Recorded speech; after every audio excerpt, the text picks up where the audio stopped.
Hello dear students, welcome to my YouTube channel new foundation classes. आज हम लोग जो चैप्टर था हेरिडिटी एंड एवोल्यूशन उसका दूसरे पार्ट को करने वाले हैं। हम लोगों ने पहले पार्ट में पढ़ा था कि जो हेरिडिटी का रोल क्या है, हेरिडिटी क्या है, व्हाट इज़ हेरिडिटी, और हम लोगों ने एवोल्यूशन के बारे में पढ़ा था, व्हाट इज़ एवोल्यूशन। आज हम लोग पढ़ेंगे उसमें हम लोगों ने ये भी जाना था कि क्यों ये रिक्वायर्ड है। कि इसमें जो वेरिएशन मैंने बताया था आपको कि मैंने बताया था आपको कि जो चेंजेस, जो वेरिएशन हमें देखने को मिलते हैं, जैसे मैंने बताया था कि आपस में एक ही पेरेंट के जो ऑफस्प्रिंग्स हैं, यानी जो उनके बच्चे हैं, उनमें भी आपस में वेरिएशन, अंतर देखने को मिलता है। इसी तरह से हम देखते हैं कि पूरे संसार में हज़ारों लाखों, मतलब अभी तक तो बहुत सारी का अभी पता भी नहीं चला है, स्पीशीज़ पाई जाती हैं जो कि एक दूसरे में बहुत वेरिएशन रखती हैं, अंतर रखती हैं, डिफरेंस रखती हैं। ठीक है, तो ये सब डिफरेंस क्यों आया, कैसे आया, ये सब इसी का हम लोग सारी स्टडी किस में करते हैं, हेरिडिटी में करते हैं। जिसमें ग्रेगर जॉन मेंडल ने सबसे पहले एक एक्सपेरिमेंट किया था जो कि पाइसम सेटाइवम यानी पी प्लांट पर किया था, और उसमें उन्होंने दो एक्सपेरिमेंट किए थे। एक मोनोहाइब्रिड क्रॉस कराया था और एक डाईहाइब्रिड क्रॉस कराया था। मोनोहाइब्रिड में हम लोगों ने जो लॉ पढ़ा था वो कौन सा लॉ था, लॉ ऑफ डोमिनेंस। ठीक है, और लॉ ऑफ डोमिनेंस पढ़ा था, इसको लॉ ऑफ सेग्रीगेशन भी कहते हैं। और जो अब हम लोग पढ़ेंगे वो डाई हाइब्रिड क्रॉस पढ़ेंगे, और डाई हाइब्रिड क्रॉस में भी पढ़ेंगे जो लॉ है, जो उससे निकल कर जो लॉ आया वो कहलाया क्या, जो लॉ निकल के आया वो आया इंडिपेंडेंट असॉर्टमेंट। ठीक है, लॉ ऑफ इंडिपेंडेंट असॉर्टमेंट। तो हम लोग आज पढ़ेंगे डाई हाइब्रिड क्रॉस के बारे में, डाई हाइब्रिड क्रॉस। ठीक है, एंड लॉ ऑफ इंडिपेंडेंट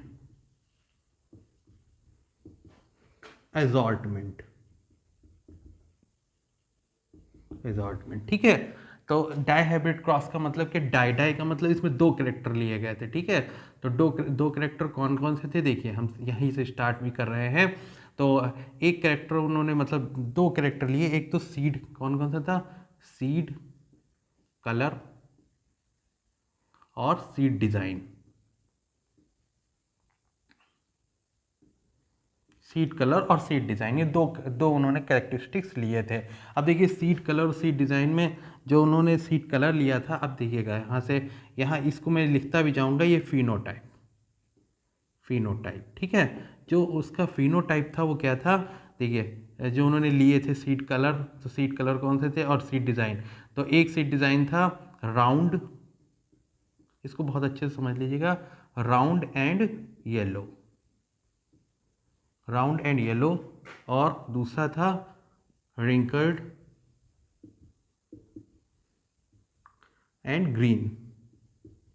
अब देखिए उन्होंने मोनोहाइब्रिड क्रॉस के थ्रू ये पता लगा लिया था कि दे आर प्योर, एंड कौन सा इसमें डोमिनेंस है और कौन सा रेसेसिव है। जब हम लोगों ने मोनोहाइब्रिड क्रॉस पढ़ा तो वहाँ ये जाना था, ये पता लगाया था कि how can we find a character is a dominance और रेसेसिव। ठीक है, तो हम देखते हैं कि उसमें कई मल्टीपल टाइम, जब हम लोग मल्टीपल जनरेशन तक एक कैरेक्टर को कंटिन्यूसली पाते हैं और ज़्यादा मात्रा में, ज़्यादा अमाउंट में पा रहे होते हैं, तो वो डोमिनेंस हो जाता है। जैसे उसमें जो रेशियो था वो क्या था, 3:1 का सेकेंड जनरेशन में। इसका मतलब क्या हो कि 3 जो थे वो टॉल थे, और वो जो था वो एक एक मतलब 3 का रेशियो, जो 3:1 का रेशियो था, जो एक टॉल थे 3 वाले, और 1 वाला जो था वो क्या था, शॉर्ट था, तो इससे पता चल रहा है कि जो टॉल है वो रेसेसिव है। इसी तरह से उन्होंने इनको भी पहले, इन्होंने जो ये वाले करेक्टर लिया राउंड एंड येलो, ये क्या डोमिनेंस है, डोमिनेंट कैरेक्टर है, डोमिनेंट कैरेक्टर, और ये क्या है, रेसेसिव, रेसेसिव कैरेक्टर है। ठीक है, ये इन्होंने मोनोहाइब्रिड क्रॉस के थ्रू पहले ही पता लगा लिया था कि कौन सा डोमिनेंस है और कौन सा रेसेसिव है। तो जीनोटाइप इसका क्या बनेगा जाके, मैंने बताया था जीनोटाइप क्या होता है, जीनोटाइप उसका जीन स्ट्रक्चर। ठीक है, तो इसको हम लोग, क्योंकि दोनों ही जो हैं वो कैसे हैं, मतलब ये जो है डोमिनेंट है तो हम इसको इस तरह से दिखाएंगे, और ये रेसेसिव है तो इसको हम दिखाएंगे स्मॉल। ठीक है बेटा, अब देखिए इससे बनेंगे क्या, आर वाई और आर वाई, ये क्या है, गैमेट्स हैं। इधर क्या बनेंगे, small R small Y, small R small Y, gametes. अब देखिए इनका इन्होंने क्रॉस कराया था, क्योंकि F1 जनरेशन में क्या हुआ था, क्रॉस हुआ था, तो हम लोग क्रॉस करते हैं। ये हैं गैमेट्स, मैं लिखता भी चल रहा हूँ, गैमेट्स, ठीक है। अब इसमें क्या कराएंगे, हम क्रॉस कराएंगे इनका। तो देखिएगा आर वाई आर वाई, ठीक है। सिमिलरली इसमें भी यही होगा, और ये भी यही होगा, और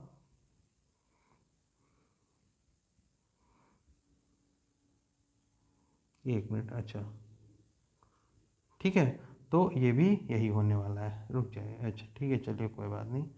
हाँ, एक मिनट, इसको इरेज कर देता हूँ, थोड़ा सही से आया नहीं, सॉरी।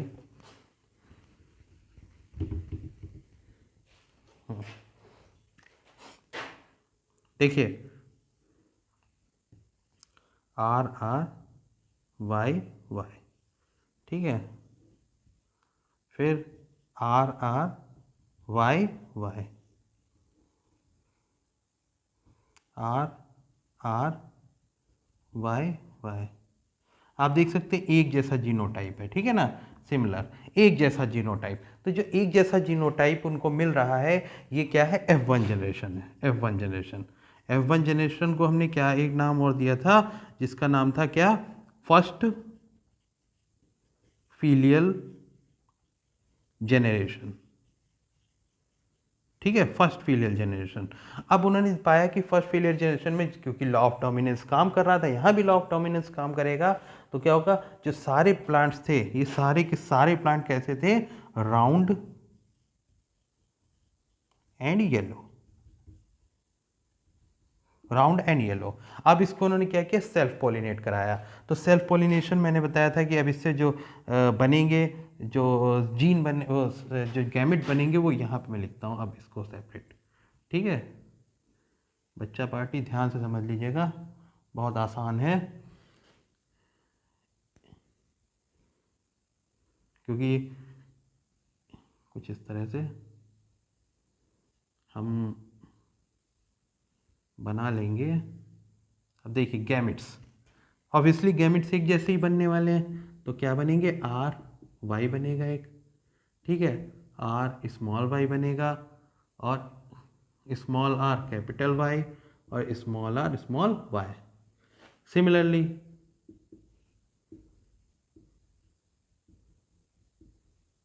और, ठीक है, ये इसको मैं थोड़ा हटाता हूँ, यहाँ पे बनाता हूँ आर वाई, ठीक है। अब देखिए हम लोग क्रॉस कराना शुरू करते हैं। पहले इसका रिएक्शन होगा, तो मतलब जो क्रॉस फर्टिलाइजेशन होगा, तो ये बनेगा, फिर आर आर और स्मॉल वाई कैपिटल वाई, ठीक है, फिर आर स्मॉल आर वाई और कैपिटल वाई। हम अभी इस पे आगे चर्चा करेंगे, R small Y capital Y, ठीक है, फिर R R capital Y small Y, R R small Y, फिर R R capital Y small Y, और फिर कैपिटल आर आर और स्मॉल वाई, ठीक है। फिर उसके बाद आएगा आर आर, देखिए समझते चलिएगा, कोई मुश्किल नहीं है, ठीक है, R R Y small Y, R R capital Y small Y, नहीं कैपिटल वाई है, सॉरी, ठीक है, और R R capital Y small Y, ठीक, मतलब small Y capital Y, R R Y capital Y, और स्मॉल आर, मतलब capital R small R, Y Y, दोनों ही वाई है, स्मॉल वाई, और small R capital Y small Y, ठीक है। और ये रह गया finally are R small Y. अच्छा, अब हमें पता है कि जो डोमिनेंट कैरेक्टर है उसका अगर वन मतलब पेयर में से जो एलील्स हैं उसमें से एक जीन भी अगर प्रेजेंट है तो वो अपने आप को शो ऑफ करेगा, अपने को दिखाएगा, एक्सप्रेस करेगा। लेकिन जो रिसेसिव कैरेक्टर है वो, उसकी प्रॉब्लम ये है बेचारा, वो जब तक दोनों साथ में नहीं होंगे तब तक वो अपने को एक्सप्रेस नहीं कर पाएगा। ठीक है, तो हम यहाँ पे देखेंगे। अब देखिए इससे कैरेक्टर्स कौन कौन से बनेंगे, क्योंकि ब्लेंडिंग हो रही है तो क्या क्या संभावना है। देखिए एक तो बनेगा राउंड एंड रिंकल, तो बनेगा ही round and yellow, sorry round and yellow. ठीक है, अब एक बनेगा राउंड, कैरेक्टर्स का ब्लेंड हो जाएगा ना, तो राउंड और ग्रीन बनेगा। फिर बनेगा ये राउंड हो गया रिंकल्ड, रिंकल्ड रिंकल्ड येलो और रिंकल्ड ग्रीन। स्पेलिंग पे मत जाना, थोड़ा आप मैनेज कर लेना, क्योंकि ये ग्रामर की क्लास या लैंग्वेज क्लास तो नहीं है, बट मेरी कोशिश रहती है कि भाई स्पेलिंग में मिस्टेक नहीं होना चाहिए। ठीक है, तो अब राउंड येलो देखेंगे हम लोग। राउंड येलो क्या है, डोमिनेंट है, फुली डोमिनेंट है। ठीक है, तो देखिए राउंड येलो 1, ठीक है, राउंड येलो। क्यों, अगर देखिए दोनों में से जो जो डोमिनेंट कैरेक्टर है वो दोनों में से एक भी जीन अगर मिलेगा तो फिर वही कैरेक्टर एक्सप्रेस होगा। तो यहाँ भी देखो ये भी हो गया राउंड येलो, तो 2 हो गए। फिर राउंड येलो देखिएगा, ये भी राउंड येलो रहेगा तो 3 हो गए, ये भी राउंड येलो रहेगा तो 4 हो गए, देखो। ठीक है, अब यहाँ देखिएगा ये भी राउंड येलो 5 ये नहीं होगा। क्यों, देखो राउंड तो होगा बट येलो के देखिए दो, कोई भी एक भी जीन यहाँ पर मौजूद नहीं है, तो ये नहीं होगा। ठीक है, अब यहाँ देखिए राउंड येलो, यस, ठीक, नो राउंड येलो। क्यों, क्योंकि राउंड तो होगा बट येलो नहीं होगा। यहाँ देखेंगे राउंड येलो, यस, क्यों, क्योंकि राउंड का भी एक है और येलो का भी एक है, तो ये डोमिनेंस होने की वजह से ये डोमिनेंस कैरेक्टर है तो इसकी डोमिनेंस ही रहेगी। ये भी राउंड येलो, तो 5 6 7 8, ये नहीं रहेगा, ये भी नहीं रहेगा, ये रह गया और 9। तो जो नंबर ऑफ प्लांट आए वो कितने, मतलब जो number of plants with round yellow seeds कितने हैं, 9 है, 9 है। ठीक है, अब हम लोग अगले देखेंगे राउंड और ग्रीन। देखो ये इसलिए पहचाना जो वहाँ पे क्वेश्चन पूछा जाएगा आपसे, कोई 2 कैरेक्टर देंगे, जैसे ब्राउन हेयर्स और short height, black hair long height. तो आपको ये फिर आप बता देंगे कि इसमें डोमिनेंट कैरेक्टर्स कौन से हैं, और आपको इस तरीके से चार्ट बनवा सकते हैं, या फिर वो ये कहेंगे वो चार्ट बना दे देंगे और आपको जगह जगह जगह पर पैचेस छोड़ देंगे जो कि आपको फुलफिल करने होंगे। ABCD कहेंगे इसमें बताइए क्या आने वाला है, या फिर ये पूछ लेंगे कि टोटल नंबर ऑफ प्लांट्स इतने थे, बताइए F2 जनरेशन में क्या कितना कितना, जैसे मान लीजिए 500 500 या 700 या 720 प्लांट्स दे दिए। अब वो पूछ लेंगे कि बताइए कि हर टाइप का प्लांट है वो कितना कितना होगा। तो आपको इनके रेशियो पता होने चाहिए, आपको इस तरीके से बनाना आना चाहिए, इस तरीके से जो चार्ट टाइप का है ये ड्रॉ करना आना चाहिए, और क्रॉस कैसे करेंगे, कब सेल्फ करेंगे, ये सब बातें भी आपको आनी चाहिए। ठीक है, तो राउंड और ग्रीन देखिए, राउंड ग्रीन अब पहचानेंगे राउंड ग्रीन कहाँ पे, देखिए ऊपर तो सारे भर गए, ये रहा पहला राउंड ग्रीन, ये ठीक है, क्योंकि राउंड के तो दोनों हैं और ग्रीन के भी दोनों ही हैं, तो ये एक्सप्रेस करेगा 1, ये हो गया 1। अब ये देखिएगा ये नहीं हो सकता क्योंकि राउंड है और येलो है, हैं ये क्या हुआ, नहीं सॉरी राउंड ग्रीन हमको चाहिए ना, हाँ तो ये भी राउंड ग्रीन हो जाएगा। ठीक है, राउंड ग्रीन 2, और देखिए राउंड ग्रीन, ये रहा राउंड ग्रीन 3, तो बस 3 ही मिलेंगे। ठीक है, अब आ जाते हैं रिंकल्ड येलो पे। रिंकल्ड येलो कौन कौन से हैं, देखिए रिंकल्ड येलो, ठीक, और रिंकल्ड येलो और रिंकल्ड येलो। देखो रिंकल्ड क्यों, क्योंकि दोनों ही सिमिलर हैं, और येलो क्यों, क्योंकि एक भी येलो अगर आ जाएगा तो क्या करेगा, वो डोमिनेंस कर लेगा, इसलिए 3 ये हो गए और 1 ये हो गया। ठीक है, इस तरह से हम देख सकते हैं कि जो रेशियो होगा, फिनोटाइपिक रेशियो, वो कितना होगा 9:3:1 का। ठीक है, ये हो गया डाइहाइब्रिड क्रॉस। अच्छा, ये F2 जनरेशन थी, F1 जनरेशन थी, और ये क्या है, F2 जनरेशन है। क्या है बेटा, F2 जनरेशन, F2 जनरेशन। ठीक है, F2 जनरेशन। अब ये पूछा जाएगा, देखिए सबसे यहाँ पर क्या था, यहाँ पे क्रॉस पॉलिनेशन कराया गया था, क्रॉस पॉलिनेशन। जबकि यहाँ पर क्या कराया गया, यहाँ पर सेल्फ पॉलिनेशन कराया गया। ये सेल्फ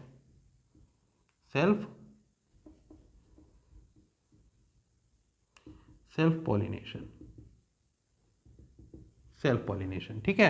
तो इस तरह से आपका डाइहाइब्रिड क्रॉस कंप्लीट होता है। अब देखिए डाइहाइब्रिड क्रॉस से क्या उन्होंने रिजल्ट निकाला, उन्होंने कहा कि डाइहाइब्रिड क्रॉस और लॉ ऑफ इंडिपेंडेंट असॉर्टमेंट। देखिए इंडिपेंडेंट असॉर्टमेंट का मतलब क्या है कि उन्होंने ये बताया कि भाई जो कैरेक्टर्स होते हैं वो आपस में जुड़े या डिपेंडेंट नहीं होते।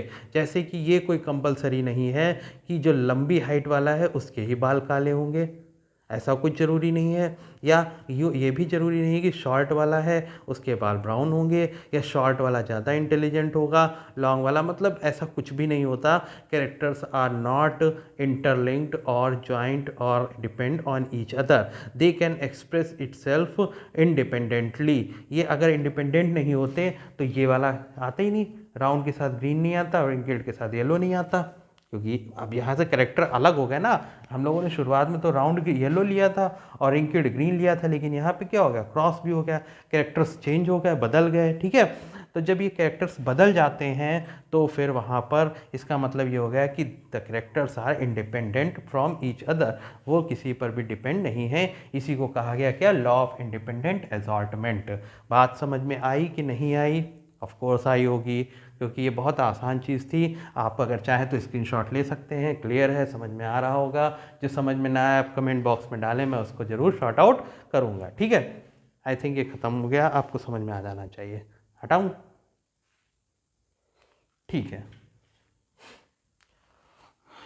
कुछ समझ में ना आ रहा हो तो बताइए। फिनोटाइप क्या होता है, जीनोटाइप क्या होता है, मैं बता चुका हूँ। गैमेट क्या होते हैं, गैमेट मैं बता चुका हूँ। कैसे बनते हैं गैमेट, ये होते हैं मियोसिस के थ्रू, ठीक है। मैंने बताया था कि जो जर्म सेल्स होती हैं they are made by meiosis, जबकि जो हमारी बॉडी सोमेटिक सेल्स होती हैं यानी बॉडी सेल्स होती हैं वो हमारे कैसे बनती हैं, मियोसिस के थ्रू, मतलब वो माइटोसिस के थ्रू बनती हैं। जबकि जर्म सेल्स कैसे बनती हैं या गैमेट कैसे बनते हैं, मियोसिस के थ्रू बनते हैं। माइटोसिस मियोसिस में डिफरेंस क्या है, माइटोसिस जो है वो एक एग्जैक्ट नंबर ऑफ क्रोमोसोम्स को ट्रांसफर करता है, जबकि ये क्या करता है, हाफ नंबर ऑफ क्रोमोसोम्स को ट्रांसफर करता है इन डॉटर सेल्स। ऑलराइट, चलिए हटाता हूं मैं।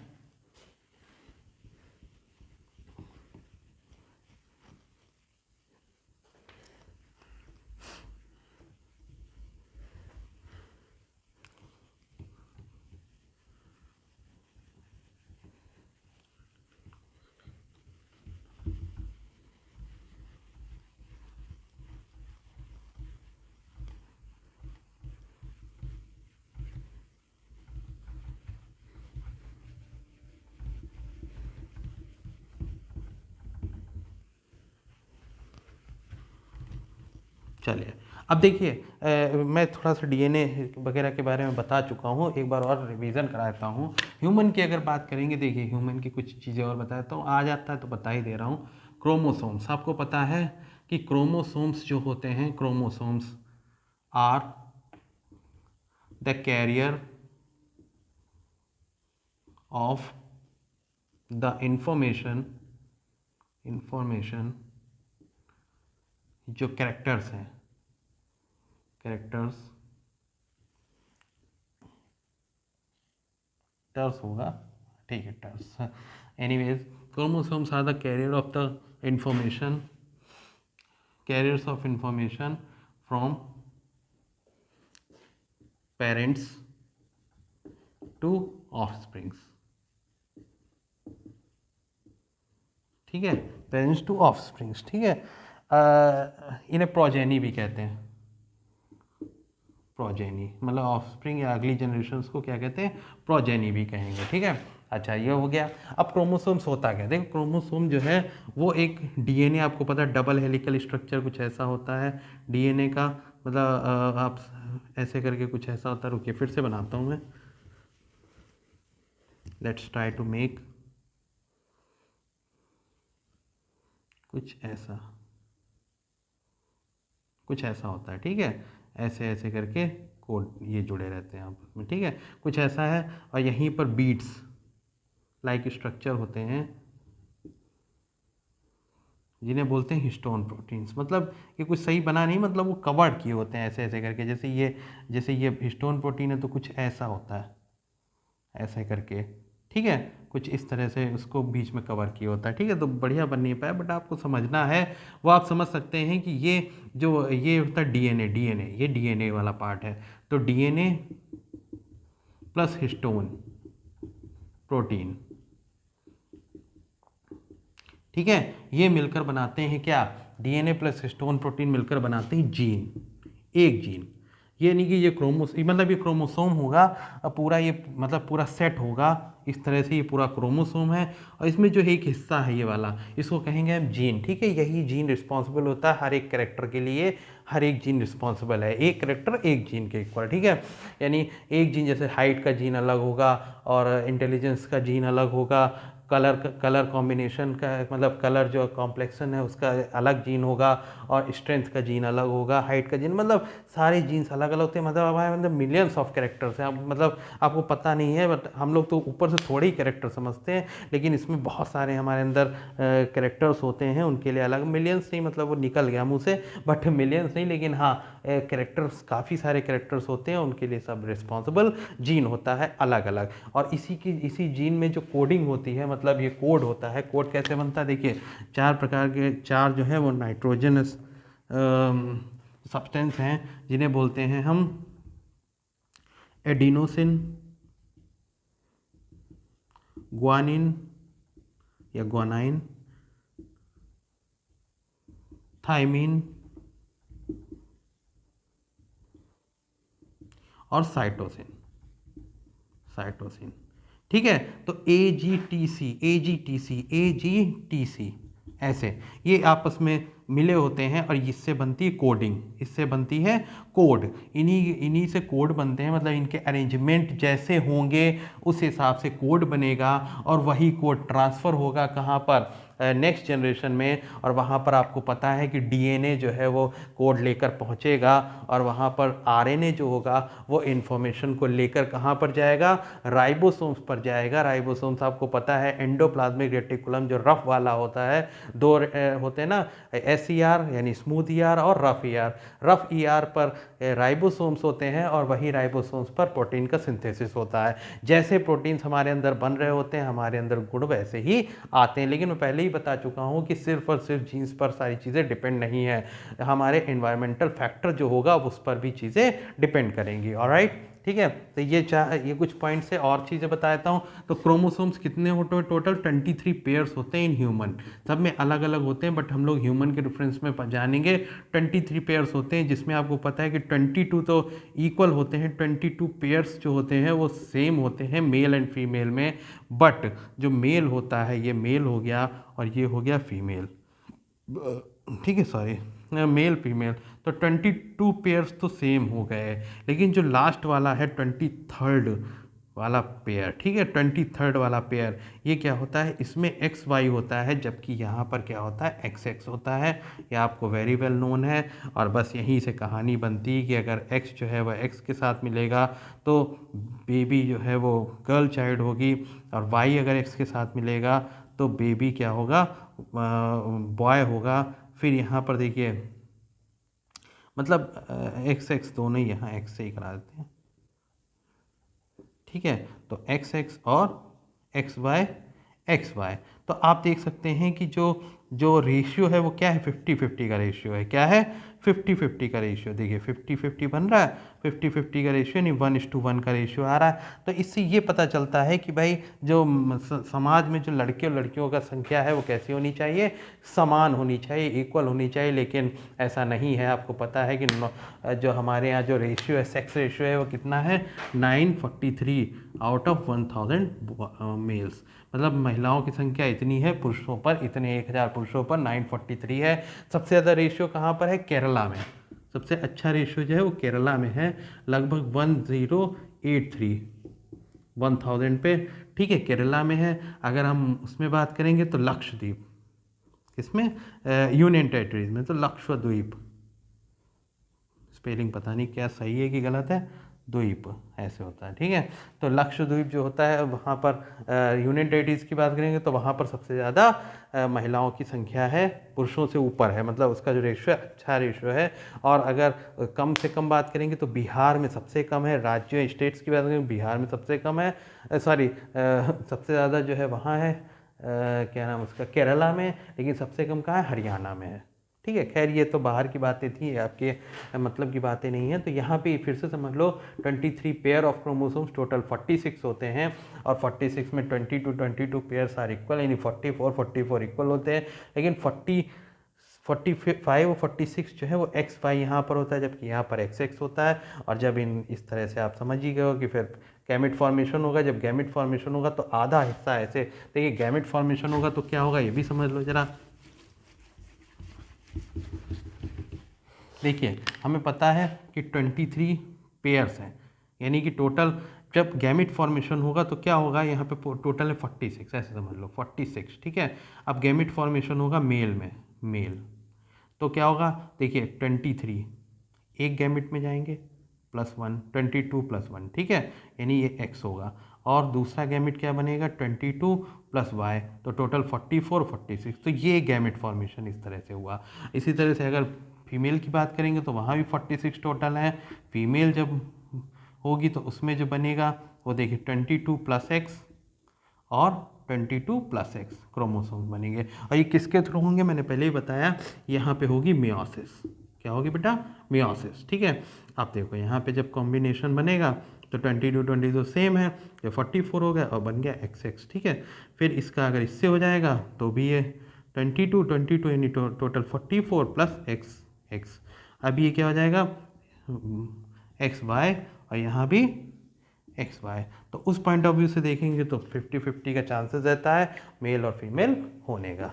चलिए आज के लिए हम लोग इतना ही रखते हैं। आप डाई हाइब्रिड क्रॉस पढ़ें अच्छे से, जो समझ में ना आए, जहाँ पे डाउट हो आप हमसे पूछें, कमेंट बॉक्स में ज़रूर कमेंट डालें और हम उसका समाधान यहाँ पर निकालेंगे। आई होप आपको चैप्टर समझ में आ रहा होगा। हमारी कोशिश है कि आपको बहुत अच्छे से ये चैप्टर समझाया जाए, ठीक है। और बाकी भी साइंस के सारे टॉपिक्स हम आपको अच्छे से समझाएंगे और आपको क्लियर समझ में आएगा। आप ये मानिए कि जो आपका MCQs टाइप पेपर है वो भी आप 40 आउट ऑफ 40 ला सकते हैं, ठीक है। अगर आप लेक्चर को सही से समझें और कुछ अगर आप डाउट हो तो आप श्योर हमसे पूछें। लाइक शेयर सब्सक्राइब करें। Thank you so much.